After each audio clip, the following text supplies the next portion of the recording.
فأنا ناصح لإخواني بالصدع بالحق تبيض وجوههم. السكوت في مسألة الحزبية يضرها، فاصدع بما تؤمر وأعرض عن المشركين. سلامي على دماج ورجالها والشيخ يحيى ودار العلم يا سعد بانيها. Bismillahirrahmanirrahim. Qala al-Imam an-Nawawi rahimahullah, masih bab apa ini? Ikramud dhaif. Wa qala ta'ala wa ja'ahu qaumuhu yuhra'una ilaih.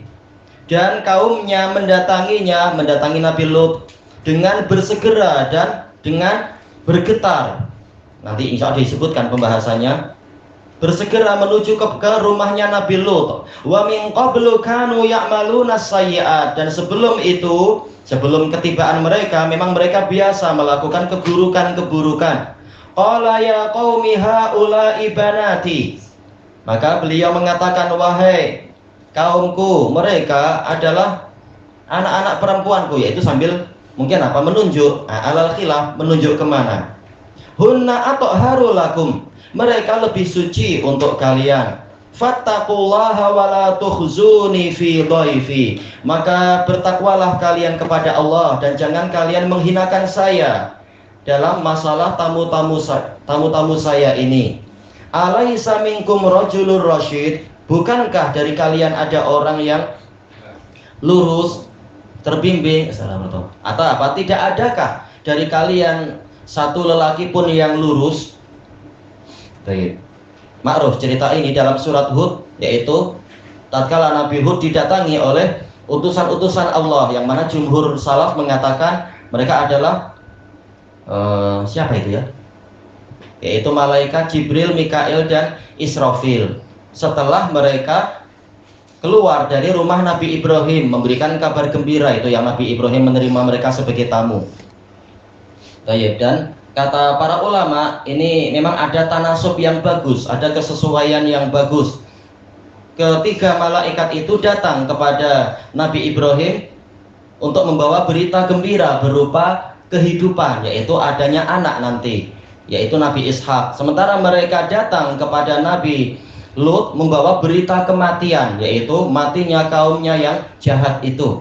Dan memang ketiga malaikat itu terkait dengan masalah kehidupan dan kematian. Malaikat Jibril mengurusi wahyu, yang mana barang siapa taat pada wahyu dia hidup, yang tidak taat pada wahyu hatinya mati. Kalau malaikat Mikail mengurusi tanaman dan sebagainya, rezeki dan seterusnya. Yang dapat rezeki berarti hidup, yang tak dapat rezeki berarti ini sudah alamat dia akan mati.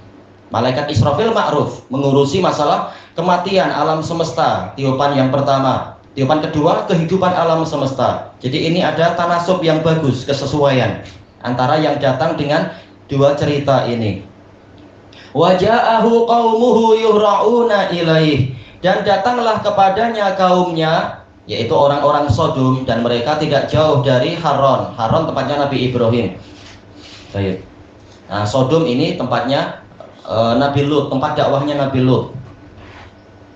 Yuhra'un, ini hal ya, karena jumlah yang datang setelah ma'rifah. Dalam keadaan mereka yaitu mengalami hara ini bergegas dengan badan yang bergetar, sebagaimana dijelaskan oleh para mufassirun. Bergegas karena memang ingin segera berlomba-lomba mendapatkan tamu-tamu tadi.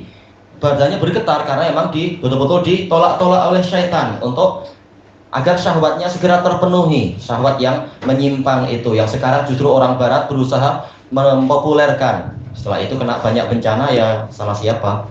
Na'udzubillah. Wa min qablu kanu ya'maluna sayyi'at. Dan sebelum itu, ini apa ini namanya? Ada dipotong ya, min qablu, yaitu takdirnya apa? Min qabli maji'ihim. Sebelum ketibaan mereka biasa melakukan sayyi'at. Dijelaskan oleh semua penafsir, jelas sama saja semua. Sayyi'at yang dimaksudkan di sini adalah fawahish, kekejian yang berupa homoseksual itu. Qala ya qaumi haula'i banati. Maka Nabi Lut mengatakan, wahai kaumku, yaknya dihapus jawazan, dan masih ada kasroh yang menunjukkan apa yang dihapus. Wahai kaumku, Padahal apa kita tahu Nabi Lut sebenarnya adalah dari Babilonia, tapi karena sudah lama di situ, boleh dikatakan mereka adalah kaum beliau, tak masalah. Dan tatkala Nabi Lut diutuskan kepada mereka, maka mereka adalah kaum beliau. Haula sambil menunjuk, entah ini alal khilaf karena Allah tidak menyebutkan. Menunjuk kepada anak-anak perempuan yang memang ada karena Nabi Lut tidak punya anak laki-laki, dan dohirnya ini yang mana Imam As-Sa'di condong ke situ, yaitu ini sebagai apa? Sebagai bimbingan, yaitu tidak layak kalian mendatangi lelaki karena kalian lelaki. Maka kalaupun kalian datang, datangilah ke perempuan, itu lebih bermaslahat. Dan ini masuk kata beliau, masuk dalam bab menolak kemudaratan yang lebih besar dengan kemudaratan yang lebih kecil. Tapi tentunya kata beliau tidak menyuruh untuk mereka menzinai anak-anak perempuan. Tapi apa? Ini sebagai isyarat, carilah yang perempuan, jangan malah mencari yang laki-laki. Adapun jumhur penafsir mereka mengatakan, jumhur atau banyak istilahnya, mereka mengatakan haula kembali kepada istri-istri mereka sendiri. Karena tetap saja walaupun mereka berzina dengan sesama lelaki, tetap secara sosial mereka menjaga walaupun tak seberapa menjaga nama dengan tetap kawinnya secara resmi adalah dengan perempuan. Maka yang diinginkan oleh Nabi Lut adalah yaitu istri-istri kalian sendiri, para perempuan. Datangilah mereka. Untuk apa mendatangi laki-laki? Hunna atau banati. Baik, sekarang masalahnya kenapa dikatakan anak-anak perempuan saya? Karena memang Nabi itu adalah ayah bagi umatnya. Maka tidak masalah Nabi memanggil istri-istri umatnya sebagai anak-anak perempuan beliau. Baik. Dan ini adalah tafsir yang bagus. Fattaqullah, maka bertakwalah kepada Allah. Apa makna di sini? Jelas makna takwa ma'ruf. Tetapi yang diinginkan di sini adalah hentikan maksiat-maksiat tadi dan jalankan apa yang Allah halalkan untuk kalian. Dan masuk di dalam takwa adalah bertaubat dari dosa kalian itu. Wala tuhzuni. Ini sama ya, ada ya yang tersembunyi. Dan jangan kalian menghinakan saya fi dhaifi, di dalam urusan tamu saya ini. Inilah yang menjadi sisi pendalilan Nabi Lut dalam masalah pemuliaan tamu, yaitu kalau kita memperlakukan tamu dengan perkara yang menyakitkan hati dia atau menyedihkan atau menyusahkan dia, ini hakikatnya kita menghinakan diri kita sendiri. Karena barang siapa memuliakan, dia akan dimuliakan. Nah, kalau tamu ini mengetahui justru saya tidak melindungi mereka dari kalian, dan justru kalian malah merusak mereka di rumah saya, ini hakikatnya kalian mempermalukan saya di hadapan tamu. Nah, dari sini ada mafhum mukhalafah, berarti tamu memang wajib untuk dimuliakan, wajib untuk ditentramkan hatinya dan seterusnya, selama kita menerima dia sebagai tamu.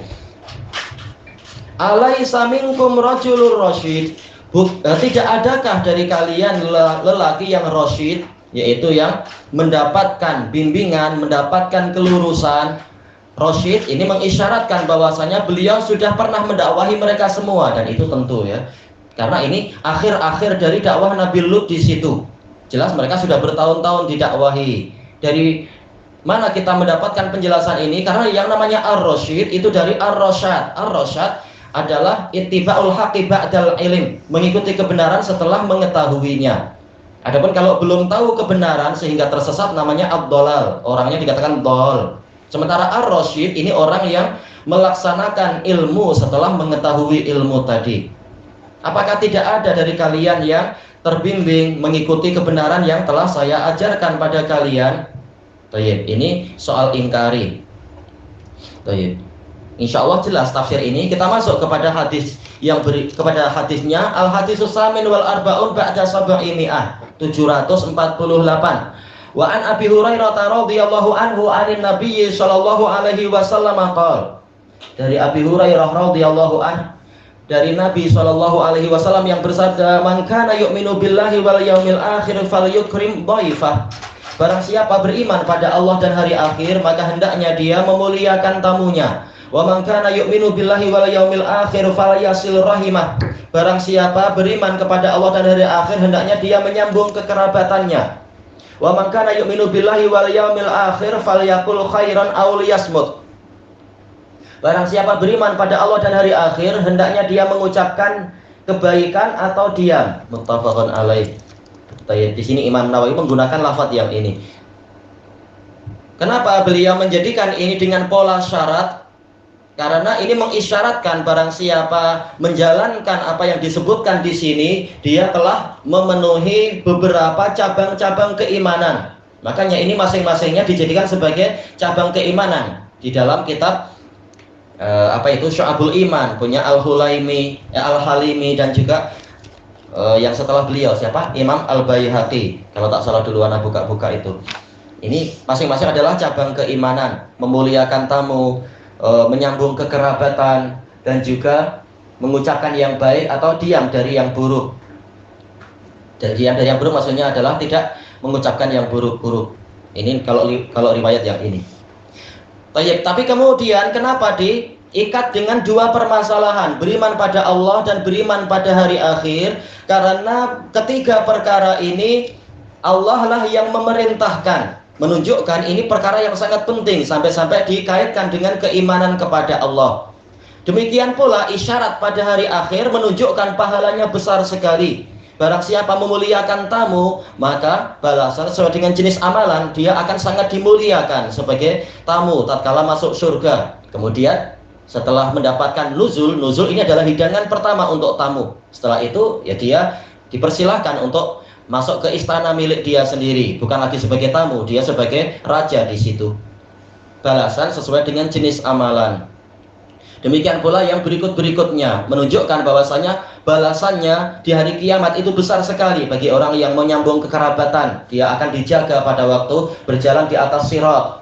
Demikian pula yaitu masuk surga dengan sebab ucapan yang baik, selamat dari neraka, atau sebaliknya. Kalau yang terjadi sebaliknya ya sebaliknya.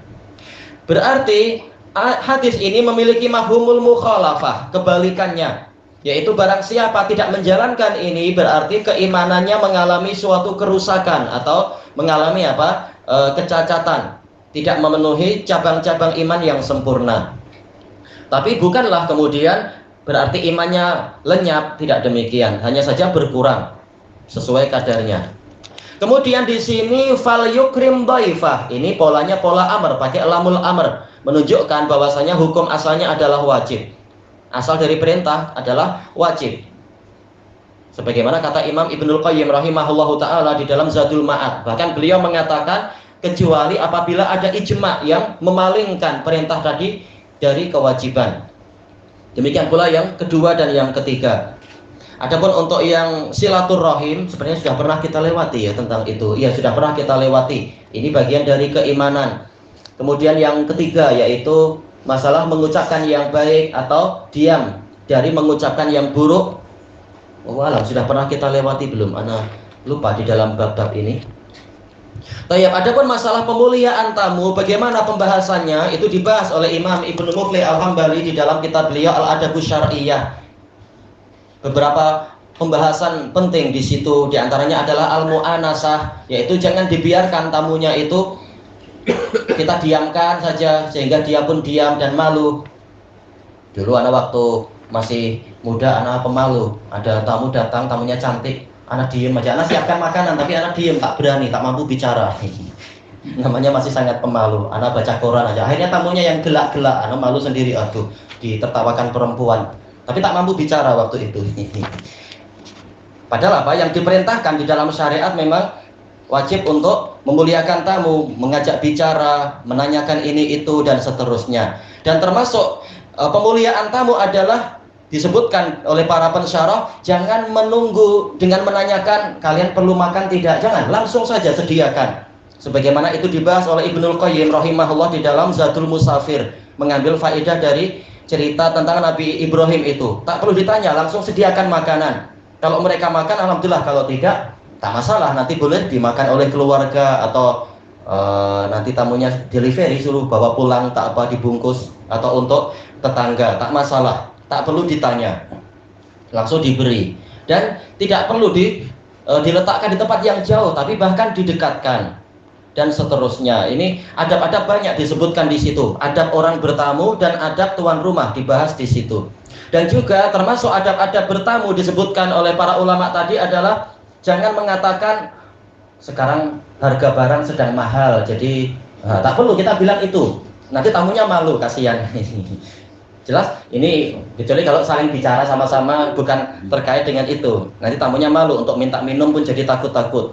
Ya, tak iya kita menyebutkan itu. Kenapa? Nah, iya bawa bekal sendiri. Kasihan. Tayyib ilahuna wallahu a'lam.